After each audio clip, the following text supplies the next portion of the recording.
अध्याय 5 कर्मयोग कृष्ण भावना भावित कर्म।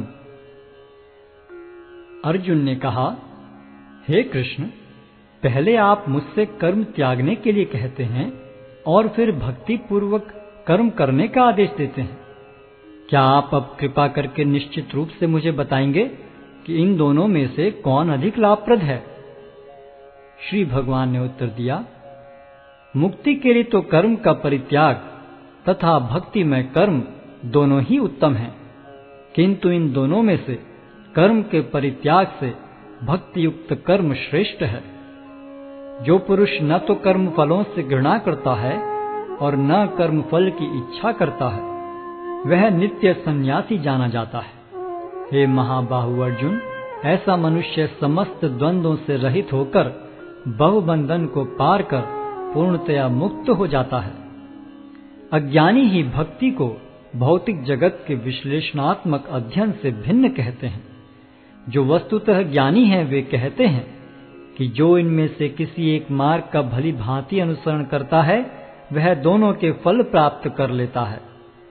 जो यह जानता है कि विश्लेषणात्मक अध्ययन द्वारा प्राप्त स्थान भक्ति द्वारा भी प्राप्त किया जा सकता है, और इस तरह जो सांख्य योग तथा भक्ति योग को एक समान देखता है वही वस्तुओं को यथारूप में देखता है।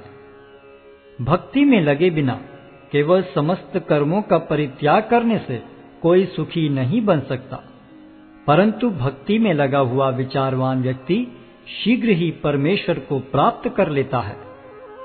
जो भक्ति भाव से कर्म करता है, जो विशुद्ध आत्मा है और अपने मन तथा इंद्रियों को वश में रखता है, वह सबों को प्रिय होता है और सभी लोग उसे प्रिय होते हैं। ऐसा व्यक्ति कर्म करता हुआ भी कभी नहीं बंधता।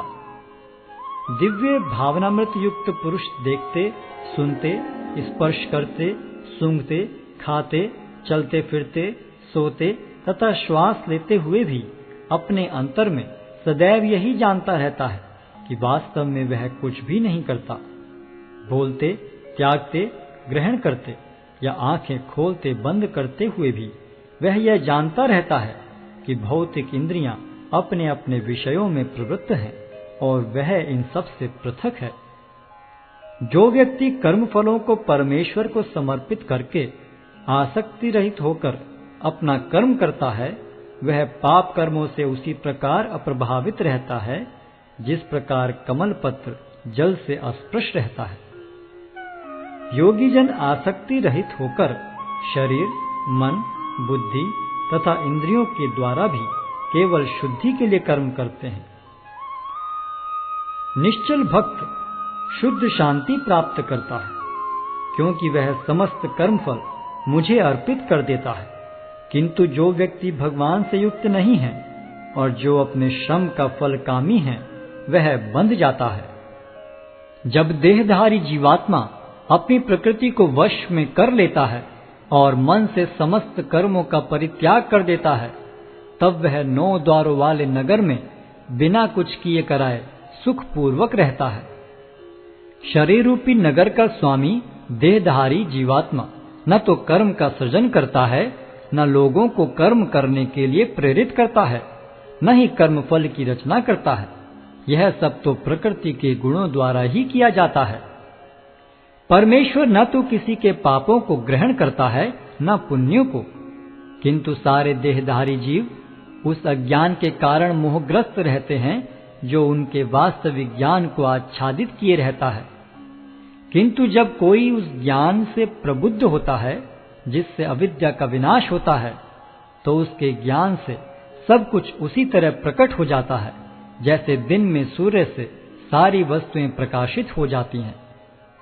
जब मनुष्य की बुद्धि, मन, श्रद्धा तथा शरण सब कुछ भगवान में स्थिर हो जाते हैं, तभी वह पूर्ण ज्ञान द्वारा समस्त कलमश से शुद्ध होता है और मुक्ति के पथ पर अग्रसर होता है।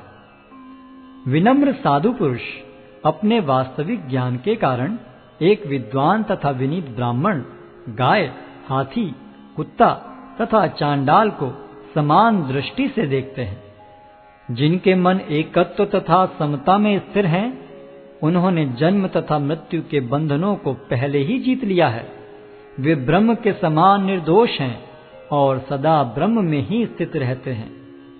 जो न तो प्रिय वस्तु को पाकर हर्षित होता है और न अप्रिय को पाकर विचलित होता है, जो स्थिर बुद्धि है, जो मोह रहित है और भगवद विद्या को जानने वाला है, वह पहले से ही ब्रह्म में स्थित रहता है।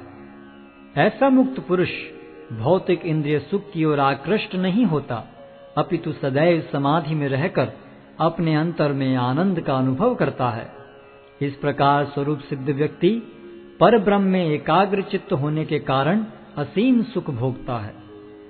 बुद्धिमान मनुष्य दुख के कारणों में भाग नहीं लेता, जो कि भौतिक इंद्रियों के संसर्ग से उत्पन्न होते हैं। हे कुंती पुत्र, ऐसे भोगों का आदि तथा अंत होता है, अतः चतुर व्यक्ति उनमें आनंद नहीं लेता। यदि इस शरीर को त्यागने के पूर्व कोई मनुष्य इंद्रियों के वेगों को सहन करने तथा इच्छा एवं क्रोध के वेग को रोकने में समर्थ होता है, तो वह इस संसार में सुखी रह सकता है। जो अंतःकरण में सुख का अनुभव करता है, जो कर्मठ है और अंतःकरण में ही रमण करता है तथा जिसका लक्ष्य अंतर्मुखी होता है, वह सचमुच पूर्ण योगी है। वह पर ब्रह्म में मुक्ति पाता है और अंततोगत्वा ब्रह्म को प्राप्त होता है। जो लोग संशय से उत्पन्न होने वाले द्वैत से परे हैं, जिनके मन आत्म साक्षात्कार में रत हैं, जो समस्त जीवों के कल्याण कार्य करने में सदैव व्यस्त रहते हैं और जो समस्त पापों से रहित हैं, वे ब्रह्म निर्वाण को प्राप्त होते हैं। जो क्रोध तथा समस्त भौतिक इच्छाओं से रहित हैं, जो स्वरूप सिद्ध आत्म संयमी हैं और संसिद्धि के लिए निरंतर प्रयास करते हैं, उनकी मुक्ति निकट भविष्य में सुनिश्चित है। समस्त इंद्रिय विषयों को बाहर करके, दृष्टि को भौहों के मध्य में केंद्रित करके, प्राण तथा पान वायु को नथुनों के भीतर रोककर और इस तरह मन, इंद्रियों तथा बुद्धि को वश में करके जो मोक्ष को लक्ष्य बनाता है, वह योगी इच्छा, भय तथा क्रोध से रहित हो जाता है। जो निरंतर इस अवस्था में रहता है, वह अवश्य ही मुक्त है।